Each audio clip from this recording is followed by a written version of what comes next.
Seandainya itu terkabul, Mas Anies mau bangun apa dulu? Mau apa? Mau bangun apa dulu dalam Indonesia Bangkit? Oh, jadi begini, kalau pertanyaannya itu terkait Indonesia Bangkit, saya rasa memang krusial. Apalagi kita di Jakarta ini kontribusi 18% dari perekonomian. Tapi sebelum kita bicara tentang perekonomiannya, apa itu krisis? Krisis adalah perubahan yang dipercepat.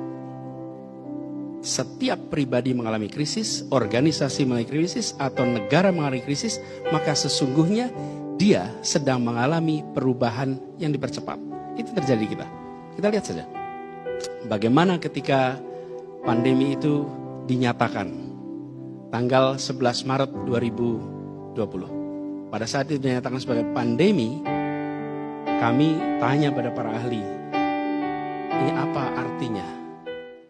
Ketika epidemik disebut jadi pandemi. Salah seorang ahli epidemiologis itu mengatakan kepada saya, Pak Pandi Riono, Mas, ini artinya akan panjang. Mungkin sampai akhir masa tugas di Jakarta, kita akan masih mengalami pandemi. Pada saat itu, banyak dari kita yang masih belum menyadari magnitudenya. Dan begitu dinyatakan sebagai pandemi, berubah sekali. Hari ini kita mendengar testing. Siapa saja melakukan testing gejala, coba cari PCR lab.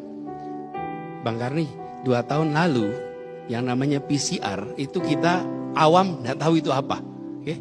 Alat yang kita miliki di Jakarta, kemampuan melakukan testing per hari maksimal 150 sampel per hari.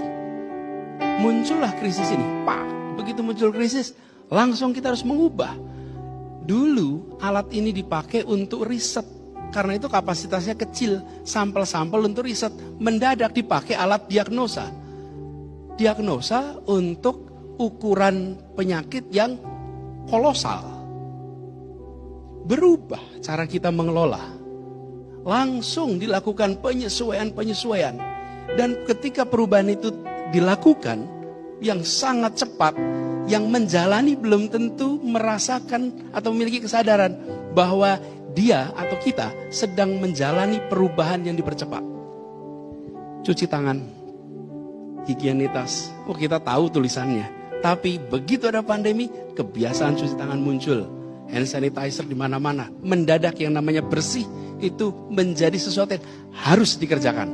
Bukan sekedar disadari. Jadi kita harus memanfaatkan yang disebut sebagai krisis ini untuk melakukan perubahan-perubahan yang dipercepat di berbagai aspek. Di sini masuk persoalannya. Perekonomian kita turun. Tapi perekonomian kita turun itu bukan salah hitung. Bukan ada investasi yang salah.